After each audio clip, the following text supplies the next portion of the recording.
Welcome to the latest episode of Main Event Magic, brought to you by RWplusB. If you'd like to appear on future episodes, send a message to one of the options below. We would love to build Main Event Magic into something that promotes the community, and I'm hopeful you'll be part of it.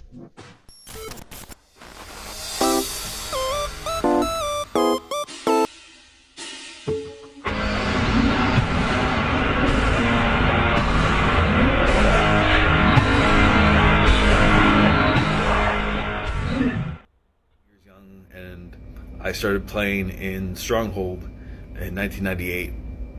That was my very first set that I actually bought packs of. But a friend I met in junior high school, he and his brother played, and I saw cards like Avenging Angel, cards like Apprentice Wizard, cards like The Wretched, cards like Good Old Hammer of Bogarden, and Thicket Basilisk running around, and I was like, I really looked at the art and said, this is pretty cool, and this seems like it's up my alley, and I enjoyed fantasy and sci-fi and stuff like that, so figured, alright, I'll give this game a try.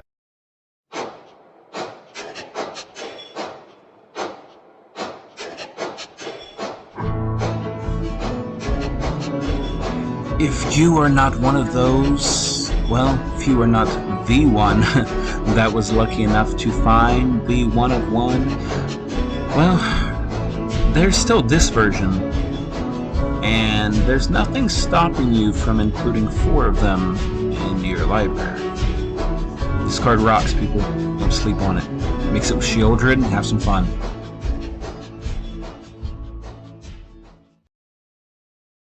I really wanted to do a Transformer version of Smeagol and Gollum, and I'm kind of surprised that they didn't make a version of that did this for the set.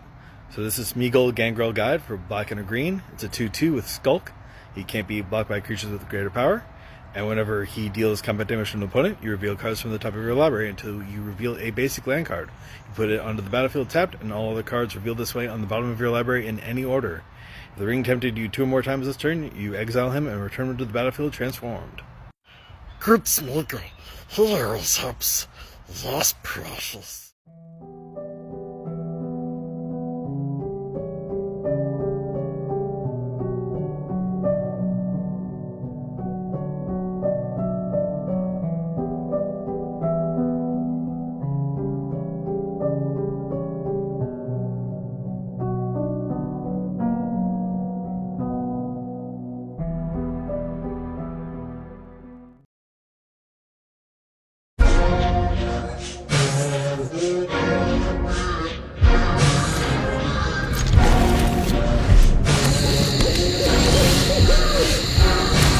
It's time for the main event, and for some reason, enough of you wanted to hear me speak during, well, this.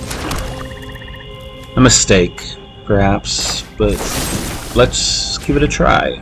I actually, funny enough, used to do this for a wrestling show that I was involved with. So why not? If I do seem a little off, though, I apologize. I had a little bit of, let's just say, a health scare last night. Now, this deck in particular is very fun. I have absolutely fallen in love with the Nazgul. And, I mean, there's a reason why the price on these cards just went through the roof. And they are worth it if you can get a hold of them. I personally have physically 4 cards. Sadly, one of them is a repeat. I am hopeful that one day I will be able to have all 9, and yeah, I will be using them. Now, I mixed a little bit of goodies in with this. It's not solely Lord of the Rings themed, but hopefully you will forgive me. It is worth noting that if you can, and I mentioned this earlier, but if you can mix the One Ring with Shieldred, you can create a very potent mix. It's a fantastic combo. So, and I know I've mentioned this in the past episode already once here tonight, but we really are trying to build this into a community effort. So if you want to be on this show, let me know. I will record commentary for your matches and spotlight you. I obviously am looking for artists and anyone really, shops that want to be on. Let's build this up together and show that the community the community has a lot to offer.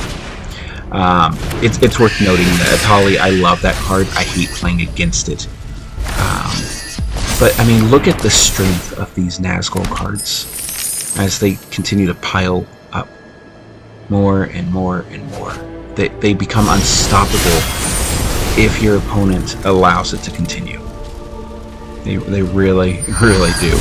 And when you mix these other ring-themed cards together with it's a beast. It really is. So I had to take out the Atali here for obvious reasons. And here comes everyone's favorite card. Just like Atali, Shieldred is a card that you love to play with and you hate to play against.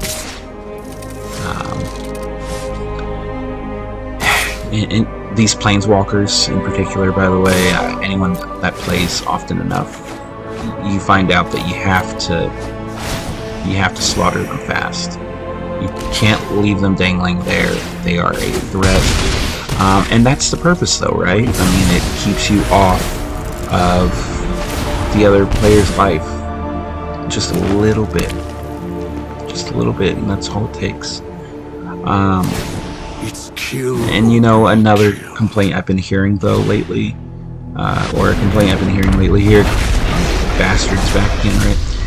A complaint I've been hearing since it's been revealed was that the Ring Tim 2, you know, it's broken. It's not. You become a target.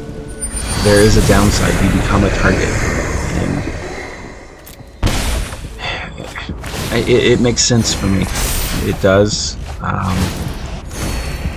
And this is coming from a guy who carries around a beaten up copy of the Silmarillion just about everywhere I go.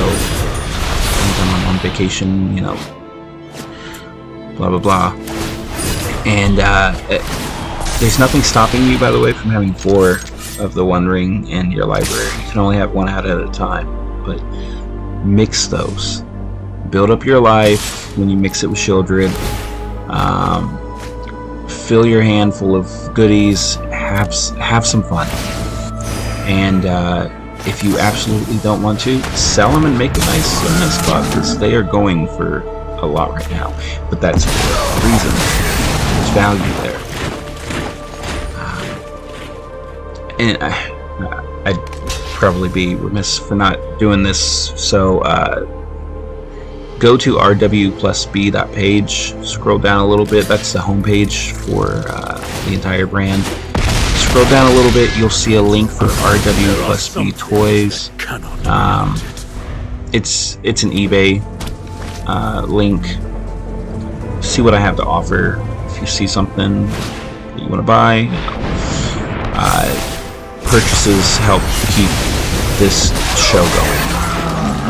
I'm not making any money off of the show itself, but it really does help support, you know, the continuation of the show, to know that there's a little bit of income coming, magic related income coming from somewhere, if that makes sense.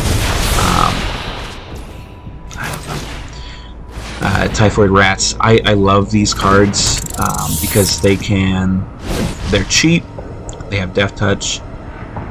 You can leave them dangling there, or you can just go for a cheap one. And then that Sam card right there is really fun. Just being, again, it's a 1 cost. You get to bring something back. I don't know, this Lord of the Rings set, the flavor, there's an appreciation for the works. And you know what? I know a lot of fans of Middle-earth content are going to love that because, well, a lot of people don't feel like that's been happening elsewhere. Let's just put it that way. Whatever your take might be. But yeah, so Shieldred's back. Be a pain in the ass. And here we go. And while doing this, I have a question for listeners. Have you noticed the terrible lack of communication? And maybe this is old news, but have you noticed that the lack of communication between the left hand and the right hand, in this case, wizards and shops, is just, it's a hurdle. It's a lot to take. What do I mean by that? I mean that there's a celebration event actually this weekend. It's being advertised. I got a message on Arena. I followed the link. It sent me to it showed me shops that are supposed to be participating. There's rewards for attending.